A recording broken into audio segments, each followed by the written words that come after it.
វាមិនត្រឹមតែជួយបរិស្ថានប៉ុណ្ណោះទេប៉ុន្តែឥដ្ឋនេះវាមានសមត្ថភាពស្វិតជាប់ធន់ជាងឥដ្ឋសីម៉ង់រហូតដល់3ដងសួស្តីទាំងអស់គ្នាឥឡូវនេះខ្ញុំនឹងមកបង្ហាញអំពីការធ្វើ product prototype របស់ក្រុមខ្ញុំដែលមានឈ្មោះថា Eco Block ឬខ្ញុំឲ្យឈ្មោះជាភាសាខ្មែរថាឥដ្ឋការ៉ូឡាបៃតងឈប់ហេតុអ្វីបានខ្ញុំហៅឥដ្ឋនេះថាជាឥដ្ឋការ៉ូឡាបៃតងទាំងដែលវាមានពណ៌ខ្មៅចម្លើយនឹងមាននៅក្នុងវីដេអូ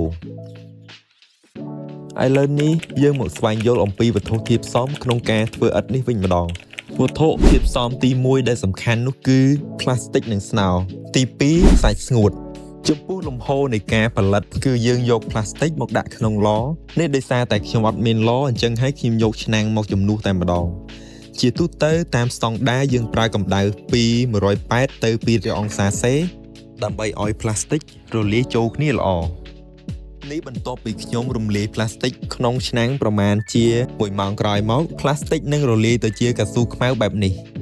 មកដល់ជំហាននេះខ្ញុំសូមបញ្ជាក់ថាកុំអនុវត្តបើសិនជាមិនមានបច្ចេកទេសត្រឹមត្រូវព្រោះបើយើងគ្មានឡសម្រាប់រំលាយផ្លាស្ទិកត្រឹមត្រូវទេវាអាចនឹងភាយឧស្ម័នដែលឧស្ម័ននោះវាប្រៀបដូចជាហ្គាសអញ្ចឹងវាអាចឆាបឆេះបានគ្រប់ពេលវេលានៅពេលដែលធ្វើឥដ្ឋនេះត្រូវមានឧបករណ៍គ្រប់គ្រាន់សម្រាប់ការពារដូចជាម៉ាស់ស្រោមដៃនិងក៏អាវការពារ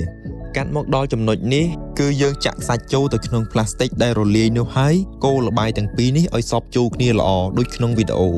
ផ្លាស្ទិកនេះដើរតួយ៉ាងសំខាន់ក្នុងការខាំភ្ជាប់ល្បាយសាច់បញ្ចូលគ្នាយ៉ាងស្អិតល្មួតបន្ទាប់ពីកូរល្បាយទាំងពីរនេះសព្វចូលគ្នាល្អហើយយើងនឹងយកវាមកចាក់ចូលទៅក្នុងពុម្ពទាំងក្តៅតែម្ដងនេះដោយសារតែខ្ញុំមិនមានពុម្ពនិងម៉ាស៊ីនសង្កត់ត្រឹមត្រូវតាមស្តង់ដារអញ្ចឹងហើយខ្ញុំប្រើពុម្ពដែលផលិតដោយខ្លួនឯងហើយនឹងវត្ថុផ្សេងៗដែលមានទម្ងន់ធ្ងន់មកសង្កត់តែម្ដងបន្ទាប់ពីរងចាំឲ្យឥដ្ឋរបស់យើងត្រជាក់រយៈពេលជាង30នាទីរួចមកជាលទ្ធផលយើងនឹងទទួលបានឥដ្ឋការ៉ូឡាដែលមានសភាពជាប់ធន់ជាងឥដ្ឋសីម៉ង់រហូតដល់3ដង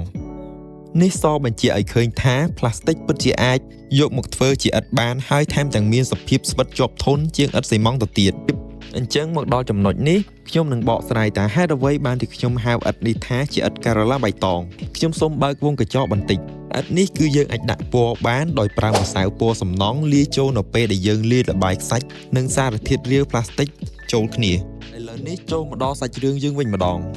មូលហេតុដែលខ្ញុំហៅឥដ្ឋនេះថាជាឥដ្ឋការ៉ូឡាបៃតងគឺដោយសារតែវាប្រៀបដូចជាវីរៈបរោះការពារភពផែនដីអញ្ចឹងចំពោះវត្ថុធាតុផ្សំដូចដែលយើងបានដឹងពីដើមវីដេអូអញ្ចឹងនោះគឺផ្លាស្ទិកនិងស្នោឥដ្ឋនេះវាចូលរួមចំណែកយ៉ាងសំខាន់ក្នុងការជួយសម្អាតបរិស្ថានសម្អាតផ្លាស្ទិកក្នុងទីក្រុងដែលទីក្រុងភ្នំពេញក៏ដូចជាទីប្រជុំជនផ្សេងៗក្នុងប្រទេសកម្ពុជាកំពុងជួបប្រទះនូវបញ្ហាផ្លាស្ទិកនេះជារៀងរាល់ថ្ងៃតាមរបាយការណ៍ក្នុងឆ្នាំ2020របស់ក្រសួងបរិស្ថានបានលើកឡើងថា